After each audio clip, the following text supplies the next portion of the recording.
Hi, this is Mike with episode 40 of Getting Everyone Moving, brought to you by Palms to Pines Parasports. Today we have a Paralympian, Jen Ruddell. Hey, Jen. Hey, how's it going? All right. Hey, so let's start out by you telling us, how did you get involved in the world of adaptive sports? Well, I was a student at the University of Illinois, and I had a bunch of friends that played wheelchair basketball. And one day I was a grad student, and they said, "Hey, you want to come play with us?" And I said, "Sure." And I thought they meant I would be standing up and they would be in their chairs. And when I got there, they're like, "Hey, here's a chair if you want to try it." And I said, "Sure, why not?" Because as an athlete, it didn't really matter to me. It was just a piece of equipment. And so I sat in it and I loved it. For the first time, I could actually play without having to worry about how I was going to possibly make it down the basketball court standing up. And, it just freed up the rest of my game to be able to play. I wasn't very good, but yeah, it was really, really eye opening to me and really freeing, I think is the right word. So how did you become a Paralympian? What was that path? So that actual me going and playing and sitting in that chair happened in like August of, I guess it was 2000. So I just happened to be at the University of Illinois. Got ordained there. So at the University of Illinois, just shooting around, met Mike Frogley. He was like, "Hey, you're eligible, right?" And I'm like, "What? I thought you had to be in a wheelchair." Just the typical stereotype of of most people come with those preconceived notions of you have to already be using a wheelchair in your everyday life to play wheelchair basketball. And so basically, it was a crash course from there. I learned a lot about the different types of disabilities and what types of disabilities qualified. And Mike worked really hard. Coach Frogley worked really hard with me um, to work with a classifier and end up getting that international classification. So I started playing that August through that season, and then ended up making the team in that at the end of the season. So the USA team. What was that feeling like? To be able to play at, such an elite level. Not that many in the people in the world have that opportunity. Yeah, I think for me, it had always been a dream since I was a little kid. I just didn't know it was going to be that path. And so I actually wanted to be a Major League Baseball player. I wanted to be the first woman to play Major League Baseball. When I was growing up, I was going to be, our family ended up moving, but I was going to be the first girl on the high school baseball team in Ohio where we had lived. And then we ended up moving, and basketball was another sport I really liked. And when I played basketball, our high school team was number 1 in the nation. Tamika Catchings was on my team. So we had a really, really awesome road there. We won 2 state championships. So, I came from that elite background. I was a varsity athlete on 3 sports since my freshman year in high school. So sports were always a huge part of my life. And then it was kind of taken away when I injured my knee, and then I injured it again after, I spent 10 months rehabbing with the Chicago Bulls strength coach, and it just tore right again, my ACL. And there was so much damage that it was just more than my ACL. So it wasn't just your typical, like, oh, they've torn their ACL and repaired it. By then it was everything in my knee. So it just set me on the path. I actually tried to play softball a year at the University of Illinois, and I hurt it again. And the doctors were like, "You have to stop playing sports. Like you can't play anymore." So finding wheelchair basketball was like just my next path to an elite sport. And so, um, Coach Frogley and the ladies that I played with made it really easy to get to that next step and that elite level. We had such an awesome team, so talented that everyone just kind of built each other up and made each other better. And so it was just, to be at the top of your game is always, an amazing feeling to be able to represent your country. And even your university, right? At that time, the University of Illinois was just dominating, especially in the women's side. Um, and being able to play for the best coach in the world, Coach Frogley, it was just all of that kind of culminated and was yeah, it's been an awesome journey for me. Do you remember that feeling when your doctor said, "Hey, Jen, you have to stop sport"? what were you thinking or feeling at that point? Did you think, okay, that's it, I can't do sports anymore? Or did you think, forget you, I'm going to continue doing this, I'm going to find a way? Right. Yeah, it's definitely the latter. I'm more of a, like, you tell me I can't do something, then I'm just going to figure out how to do it differently or better. I mean, it did take some time. I kind of tried to struggle my way through playing intramural basketball because I just loved it so much. And it just wasn't working. Like, I'd be on the perimeter and they would pass it out to me and I'd shoot and it'd be fine, but I couldn't really play defense. And there was no, like, very little running involved. I just couldn't do it. And so, yeah, I think, my goal is always to help ambulatory athletes, play an adaptive sport, because it's just, it isn't, yeah, you're just closing doors to recreation or to even an elite athlete when you tell them they can't do something. There's always a way, it's just equipment. And if people would look at it that way, I think that there'd be way more opportunities for people. So it is just, it's equipment. That's right. So when you coach, or you talk to someone maybe who's been recently injured, I mean, what do you say to them? I mean, how do you motivate them to get involved, to continue? Yeah, I tell them a little bit about my journey and my path. And, I do tend to try to stick to, with the kids, I try to stick to the parents and let them know right away, like, every parent wants their kid to have a college scholarship. So I kind of usually approach it that way. I'm thinking of Stephen Hernandez down at U of A. When we first met him, he wanted nothing to do with wheelchair basketball. And I just talked to his mom. I'm like, listen, this kid is good. He could go to U of A and play on a full ride. That's a way that he can go to college and use his sport. And that's usually a way to get parents in, and then you got to get the kid in too. And so um, I think just seeing the game and seeing that it's not kind of what they have envisioned in their mind, it's not what, it's changing, right? So it's good that it's being on TV and it's on YouTube and whatnot. So kids, they have a little better idea that it's not. I think in my generation, it was more of a joke, like, oh, wheelchair basketball, until they actually saw it. And then when they saw it, they were like, oh, this is for real. That's probably harder than standing up and playing. And so, I tell them about the strategy and how you have to be a smarter player than you do standing up. And, I just try to relate to them in those aspects. I also try to get, with our parasport Flagstaff program, I try to get Caitlin's alongside me there, Caitlin Verfurth, and I try to have her work with some of the athletes that are maybe are going to use a wheelchair and maybe can relate to her and her path and her journey that she's been on a little bit better. But in general, I think it's all the same. Like, hey, this is the way you can stay active. There's opportunities beyond recreation. It helps you stay healthy. So I think it's the same no matter what. It's all socialization, right, into the sport. And so unfortunately, doctors and PE teachers aren't their socializing agent to get them involved in the sport. And we as athletes have to be that person, or as a coach have to be that person for them. Yeah. How do you think we go about getting more collegiate level adaptive sport programs? I mean, U of A is Arizona, we'll say, as Yes, opposed, and there is Alabama too, of course. Um, yes. but there's few programs, I mean, throughout the country. So what do we have to do?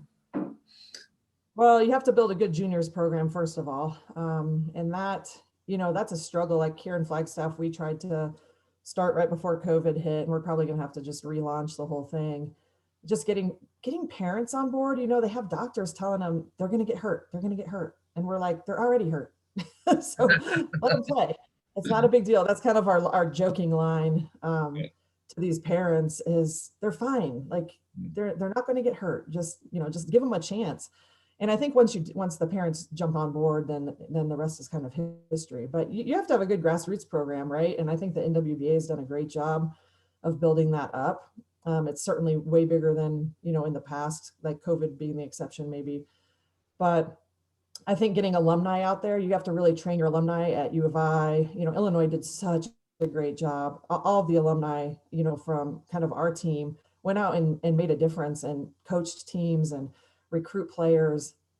So you really have to work on your alumni from these Alabamas, the Arizonas, the Illinois, the Whitewaters, and get them out there building programs and trying to launch programs. You know, I started a program at Arizona State, but then I moved and the program failed because there's not a lot of people that know how to run an adaptive sports program. I think that is changing. I see more and more people coming out and graduating and starting. So I think it will be a bit of a slow process. And then you have to convince, you know, who the higher ups at the university, right? I tried to start something at NAU and they don't get it and they don't buy into the vision.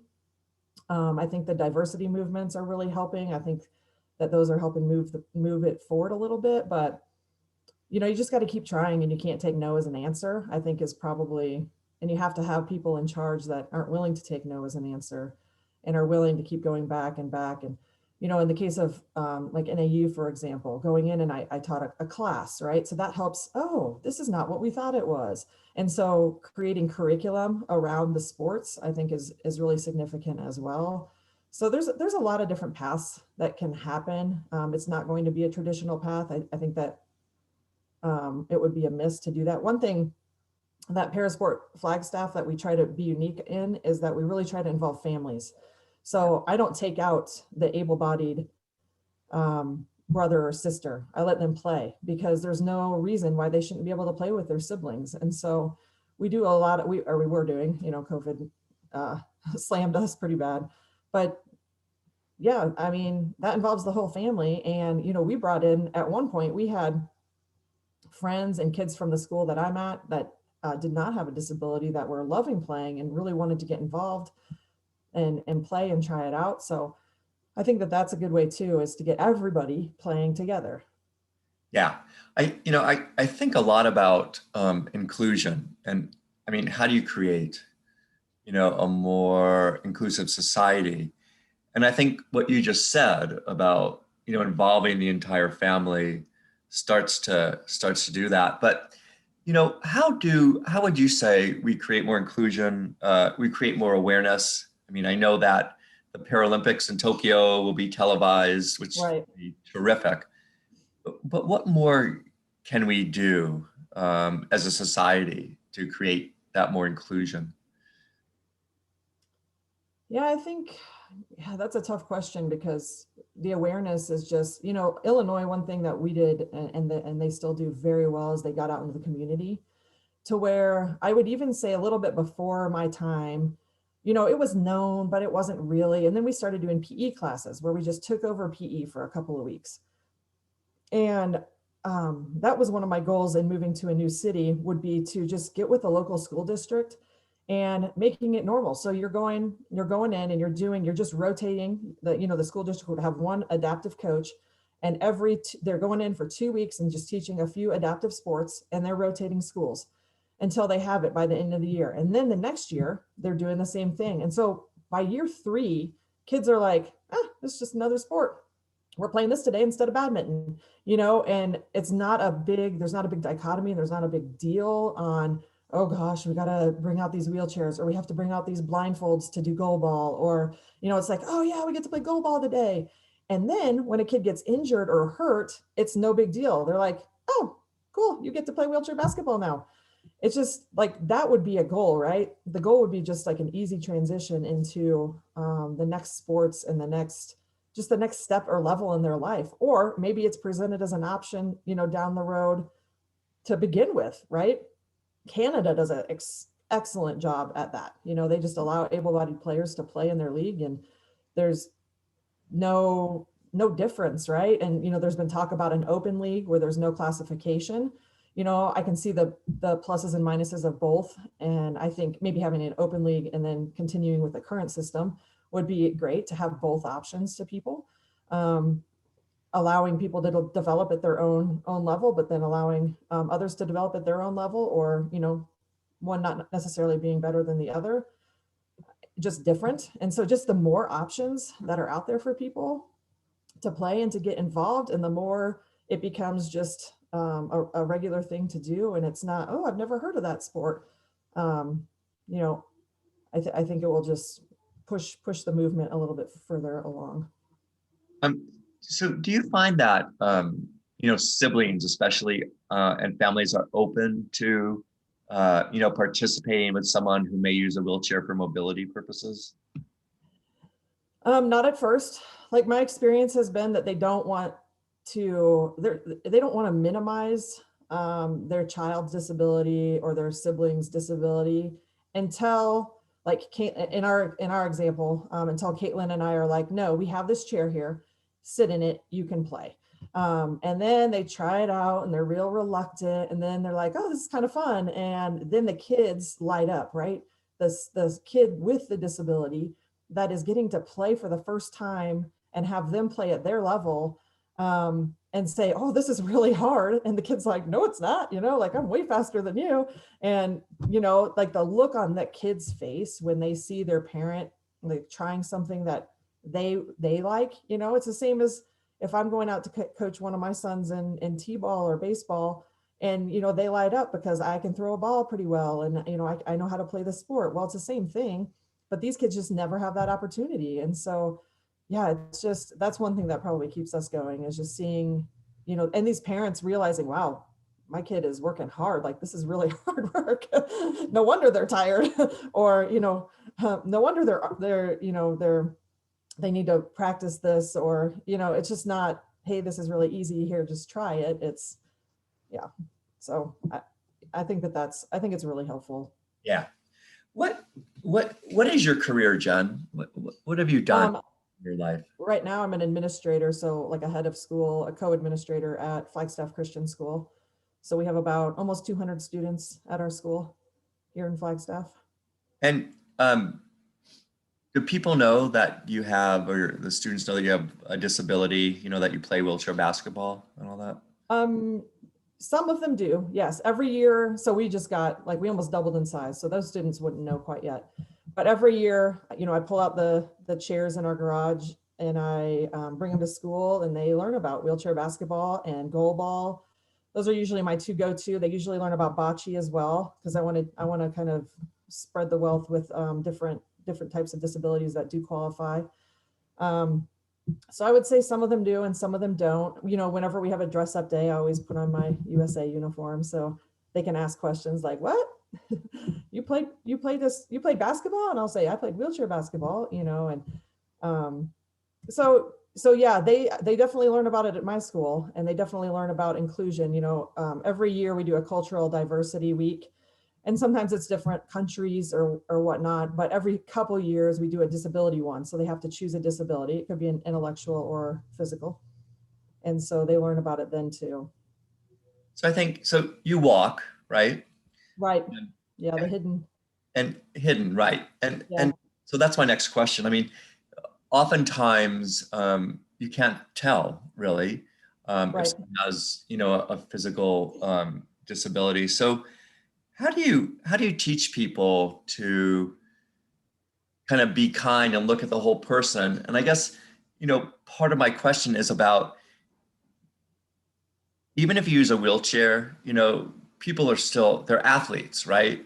So how Right. do you get people to see beyond, the piece of equipment, as you said? Um, well, so I know in my case, like maybe, I don't know if this really answers your question, but one thing that it's provided me is it might not be the same. Like I have a hidden knee disability, but some of the kids at our school, they write differently, or they have to use an audio recording for their schoolwork, as opposed to everyone else in their classes reading a book. And so we really, it enables me to have a platform to even speak to them and say, hey, I got to be what I wanted to be despite any kind of thing that, came in my path. And I think it's really important for them to know, I see in special ed hey, we can't tell, right? Because schools are not allowed to talk about disabilities. If someone has dyslexia, or they have um, a, uh, a learning disability, you can't talk about that. And I think that that's a huge disservice to the kids, because you're telling them to hide it right off the bat, right? No, we got to do this secretly. It's okay that Tommy's using audio. He's allowed to. So talk about the disability, talk about why let Tommy talk about why he gets to use audio and how that's not really an advantage or, something that's going to push him ahead of his classmates, but will actually help him excel that the way Tommy needs to excel, not the way that, Joe needs to excel. So it's just, for me, it allows me to do that and say, I got to excel in these ways and you can't even tell. Sometimes you can now because I limp pretty bad these days, but I'm like, you can't even tell, right? That I have a disability, unless I point it out or someone else points it out, or something of that nature happens. But I intentionally point it out sometimes to the kids so that I can say, it's okay to be different, celebrate that difference. You're different for a reason. It's not a bad thing. We tend to, to make anything different a bad thing. It doesn't even have to be a disability, it can be something else, some other characteristic they have. So I guess that's one way that it does work to my advantage to have a hidden disability. It also helps me if people say something, I can correct them right away, or someone will say, hey, why are they parking in that disabled spot at school? And I'm like, well, did you ask them if they had a disability, or are you just assuming they don't because they're walking? So just little things like that, I think it allows me to speak into. Yeah. How, sports have played a major part of your life. I mean, Yeah, that's very. quite obvious. I mean, I always think of sports as a way to learn life lessons. You just carry it through, right? You carry it through to everything else. So what life lessons have you learned? That's a good question. I mean, certainly how to work together as a team, how to accept your mistakes. I look back at a couple of teams where I probably wasn't a great teammate because I cared about winning a lot more than maybe being a good teammate. And that, there's nothing I can do about changing that experience, but I can change moving forward and being a good team member, whether I'm at work or on another team, right? The mentoring part, it's definitely taught me about that. Like there was some great ladies that had good advice and, just taught me a lot about the sport and a lot about disabilities in general, to where I can help just coach someone or encourage someone where I might not have been able to in that role, or help teach even better. Every university class that I teach right now, I'm an adjunct professor at Reinhardt University on top of my job. And it's just a sport class, but you better believe that I brought in, they have a Paralympic assignment that I think you start in one of the students presentation. And so it just enables me, being a part of that team has enabled me to carry that on and just teach others and encourage others in a way that I wouldn't have been able to do having not been a part of a team. Yeah. So we're getting towards the end of our interview.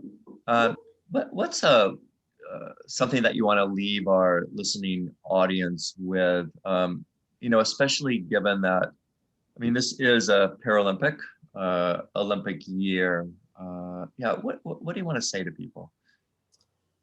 I would say set goals and work hard. And, there's always another sport, right? Like I'm done with wheelchair basketball, but wheelchair pickleball is amazing. I love playing it. I just found out about wheelchair bowling. I love bowling. I used to bowl all the time as a kid growing up. So, there's always a next adventure and there's always a way that you can impact someone, and just use that, if you're a Paralympic athlete, you can use that as a platform to just kind of set up the rest of your career. I'm not in adaptive sports other than doing the Parasport Flagstaff, but my main job is not that. But I can still impact these kids and make it known, make them able to understand and, even play some of these sports so that when they meet a friend that has a disability that's never heard of a sport, that they can teach them. And you can just, send out little educators all over and people that are aware of the sport, and it becomes a normal thing, something that everyone just knows about. Yeah. Thanks, Jen. Really appreciate it.